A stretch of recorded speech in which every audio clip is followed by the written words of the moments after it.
problem of polymyelitis in world. After that, I have discussed epidemiological pattern, that is agent, host and environment. Then what is the mode of transmission of disease of polymyelitis. Then the incubation period. Now today I will discuss the clinical features of epidemiology, clinical features of epidemiology of poliomyelitis in detail. See, if there are 100 patients of poliomyelitis, means the RNA poliovirus has entered into the body of a child. If we study the 100 patients of poliomyelitis, means where the poliovirus has entered into the body of the baby, then out of 100, 95% of the patients are asymptomatic. Remember, 95% of the patients are asymptomatic. There is an infection, but very minimal clinical features are seen. Among that remaining 5%, the 4% are patient get mild fever and polio subsides. That is called as, first is asymptomatic, second is asymptomatic cases of poliovirus, 95%. Remaining 5%, 4% are abortive polio, means patient gets the infection, mild temperature and no signs and symptoms are seen. Now the remaining 1%. Among these 1%, around approximately 1% of the total infected patients of poliomyelitis, they get the symptoms of mild to moderate poliomyelitis. Means what happens in there is patient gets high-grade temperature and clinical features of meningitis are seen. Mainly the meninges are infected. Meninges means pia mater, arachnoid matter and dura mater. These are the three coverings of brain and spinal cord. So there are mild to moderate features of meningitis. Patient present with high-grade temperature, stiffness of neck, stiffness of leg. So, but with few symptomatic treatment, if fever is there, give antibiotic. If high-grade temperature and cough is there, give the antibiotic. So only symptomatic treatment. Now remaining less than 1% patient. In less than 1% of the patient, we get the clear-cut clinical pictures of poliomyelitis. What we get? We get high-grade temperature. We get the all features of meningitis. We get the AFP, means asymmetrical flaccid paralysis of the one or the both extremities.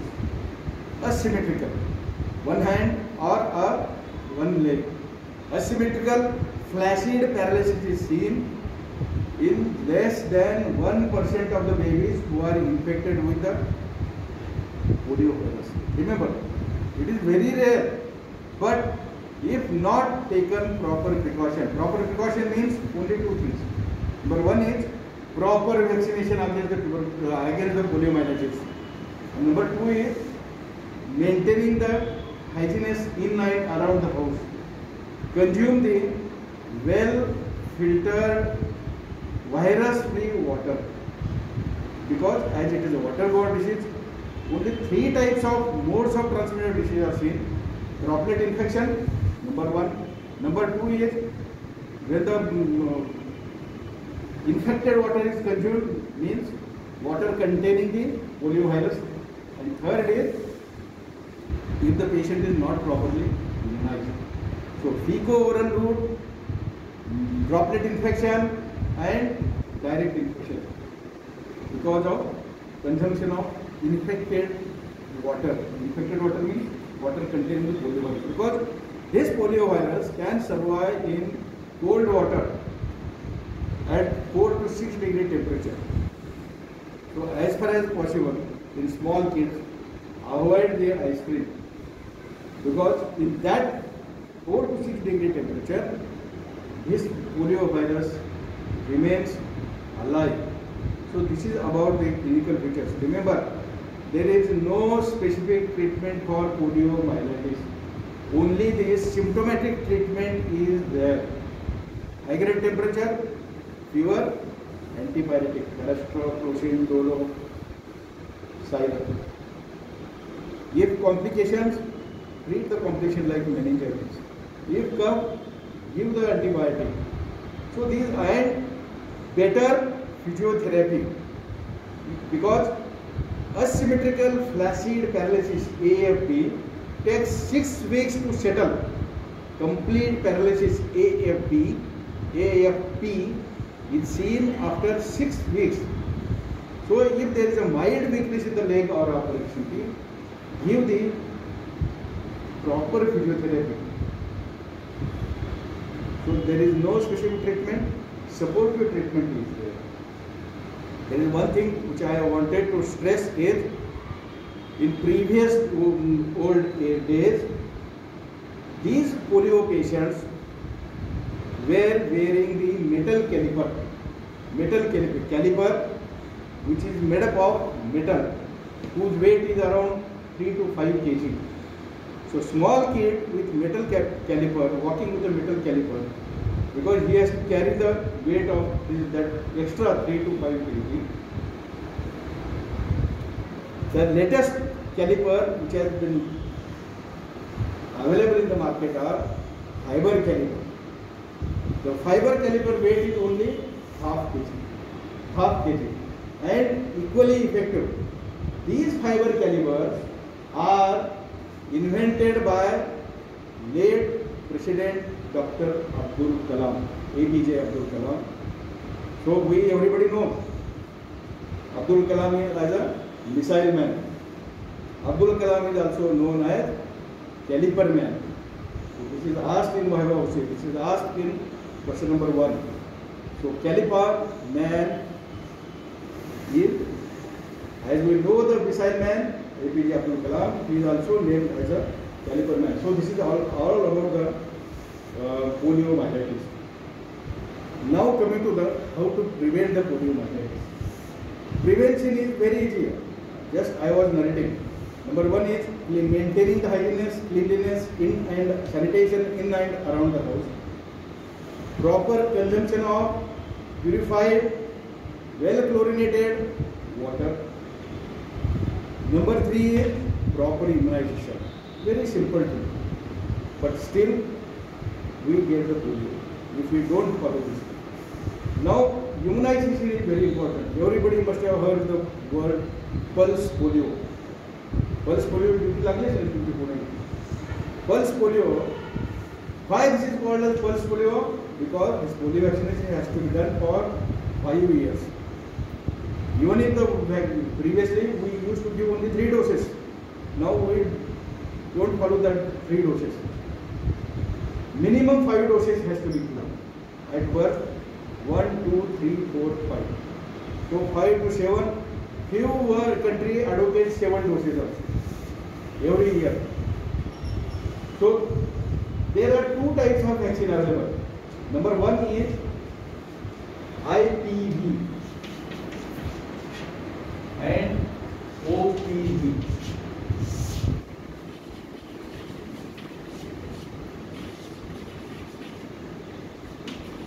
So these are the 2 types of vaccines.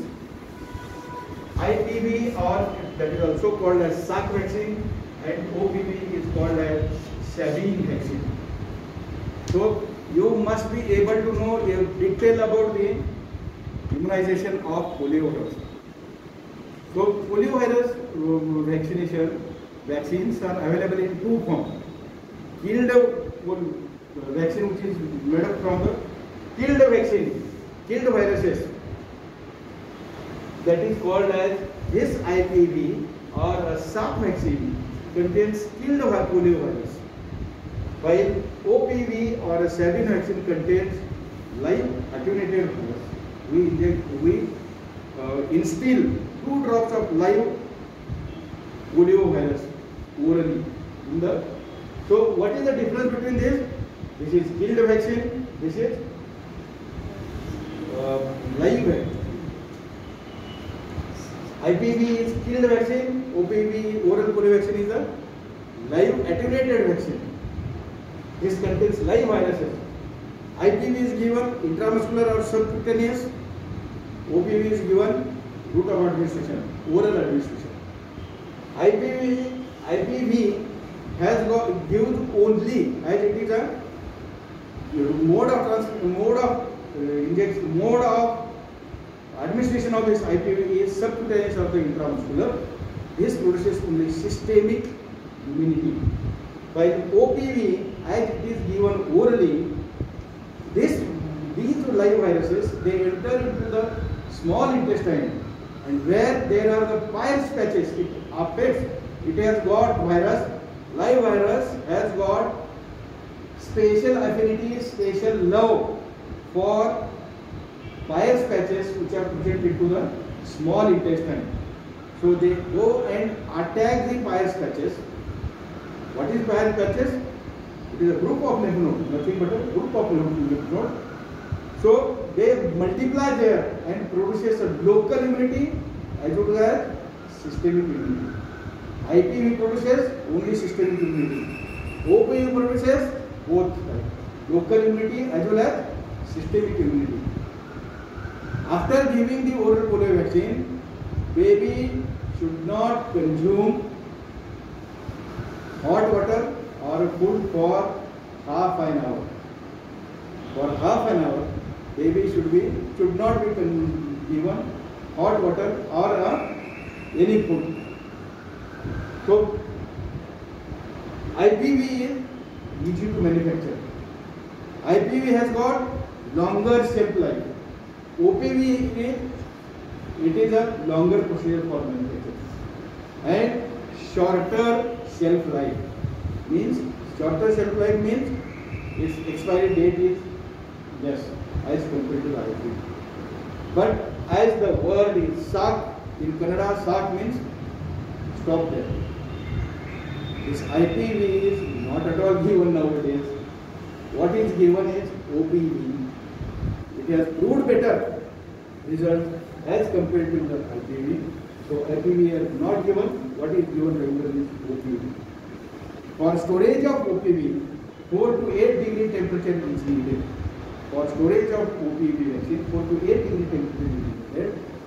So when this vaccine is carried from manufacturer side and up to the distribution side, the cold chain has to be maintained. That is 4 to 8 degrees centigrade. Suppose this vaccine is manufactured at Delhi and we are carrying this vaccine in the urban, in the tribal area, very away from that country, and during this travel, cold chain has to be maintained. So when it is given at the tribal area, many times the cold chain is not maintained. So that's why this vaccine is also called as urban vaccine. Urban vaccine. So this is all about the poliomyelitis.